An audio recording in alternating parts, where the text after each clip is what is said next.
Buongiorno cari amici, ben ritrovati in questo spazio in mia compagnia. Vediamo quali sono le previsioni per questo giovedì 5 marzo 2020 e cosa possiamo aspettarci dagli influssi delle costellazioni in questo giorno.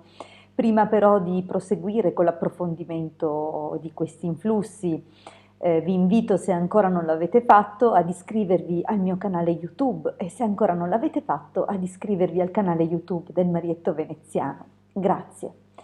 Questa giornata, dominata da Giove, è una giornata portatrice di buone occasioni e amplificatrice. Lo dico sempre che Giove ha questa capacità di ampliare e ingrandire in positivo e in negativo gli influssi con i quali va a legarsi. In questo giorno in particolare abbiamo, oltre al dominio di Giove, quale reggente proprio del giorno di giovedì, una prima costellazione attraversata dalla Luna che in termine tecnico, diciamo così, si chiama Stella Capo, e questa prima costellazione è la costellazione Acquario, seguita dalla costellazione Scorpione. Questo binomio è un binomio particolare che mette in risalto una certa predisposizione alla sincerità. È possibile che oggi appunto siamo portati a dire con estrema onestà quello che pensiamo. Vi ricordo inoltre che il dominio mensile è Ariete, e anche Ariete a volte è molto ingenuo, nel senso che è sempre ottimista, fiducioso sia nei confronti degli altri che della vita. Pertanto è possibile appunto che questo influsso di queste costellazioni ci porti ad essere magari a volte anche ingenui nella nostra sincerità, no? E di non valutare bene magari le conseguenze in certe situazioni. Inoltre la presenza di Scorpione in seconda posizione ci avvisa anche di un'altra cosa, e vale a dire che nella nostra vita purtroppo, cioè non nella nostra vita, che in questa giornata, scusate, ma a volte mi lascio trascinare dalle previsioni invece degli oroscopi personali, ma questo Scorpione di opposizione negli influssi odierni ci dirà che è possibile che nell'arco di questa giornata ci troveremo a batterci, pensando magari di batterci non solo per noi stessi, ma magari per la nostra famiglia o per noi e il nostro partner, o difendere comunque i nostri interessi pensando appunto di ragionare non in solitaria, cioè non solo per noi, ma di difendere gli interessi anche delle persone che stanno con noi o che sono nel nostro entourage. Ma scopriremo che tutta questa lotta in realtà è sulle nostre spalle, cioè siamo soli in questa lotta. Dunque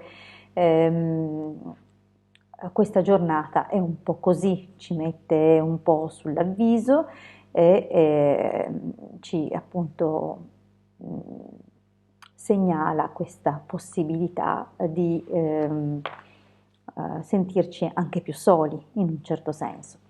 Nonostante ciò, l'inguaribile ottimismo che proviene dalla costellazione Ariete, quale dominatrice del mese di marzo, e anche questa rapidità mentale che è tipica della costellazione Acquario, essendo lei una costellazione appartenente all'elemento aria, ci porterà comunque una certa rapidità nel calcolare una soluzione alternativa e nel muoverci magari in modo diverso. Ad ogni modo è una giornata favorevole, a parte un vago senso di solitudine e anche la possibilità di doverci scontrare con nemici non necessariamente noti. A volte possono esserci delle interferenze occulte o comunque nascoste di persone che nell'ombra non agiscono onestamente nei nostri confronti e nei nostri riguardi, e di cui probabilmente, a causa di una certa ingenuità o soprattutto positività della giornata che ci indurrà a non renderci conto magari di quello che sta capitando, potremo appunto accorgercene un po' troppo tardi. ad ogni modo è una giornata che conclude molto favorevolmente. La percezione comunque di solitudine è rafforzata anche dalla chiusura di quadrato con la presenza della costellazione Capricorno, che appartenendo anch'essa, così come la costellazione Acquario, al dominio di Saturno, mette appunto l'accento sulla necessità di fare dei bilanci o comunque di valutare attentamente e in solitaria certe circostanze, certe cose. Dunque, magari in modalità e termini differenti, però è una giornata che apre e chiude con uno strano retrogusto, un po' di tristezza e magari qualche nostalgia. Bene, ovviamente è un influsso generalizzato, non è un influsso unico, individuale e valido per tutti, ognuno poi di noi reagirà in modi differenti alle stimolazioni astrali, anche in base alle costellazioni che compongono il proprio quadrato di nascita.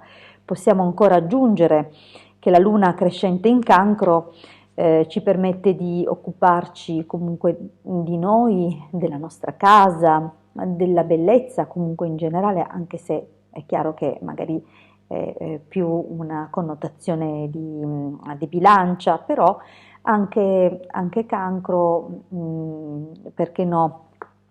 Anche, tra l'altro, un altro dei settori eh, validi per oggi, con questa anche bella luna crescente, potrebbe essere quello di occuparsi del giardinaggio, dei sentimenti, giusto, visto che Cancro è una costellazione che porta molto romanticismo e anche un po' di sogni ad occhi aperti, a volte magari si vedono delle cose che non ci sono. Dunque, sotto questo aspetto, mi raccomando, facciamo comunque un po' di attenzione per non magari restare delusi da qualcosa in particolare. Valido anche per iniziare nuove cure, magari una dieta. È possibile anche ricevere mentre dormiamo dei messaggi onirici particolari che potrebbero parlarci di cose molto importanti, darci magari delle risposte che possiamo rielaborare. E infine occuparci della casa che, come sappiamo, appartiene all'ambito di espressione di Cancro, ma in particolare della Luna, che è alle spalle appunto della costellazione Cancro.